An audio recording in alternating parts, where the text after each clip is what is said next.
आषाढ महिन्यातला हा पदार्थ तुम्ही केला आहे का? नसेल तर नक्कीच करून बघा.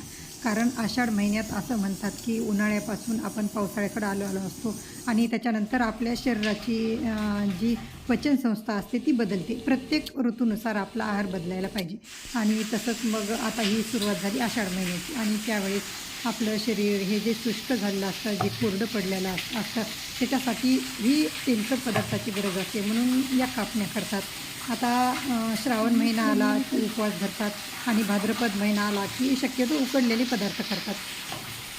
सध्या तर आपल्याकडे सगळीकडे पाऊस चालू आहे आणि याला आकाड तळणं असंही गावाकडं म्हणतात.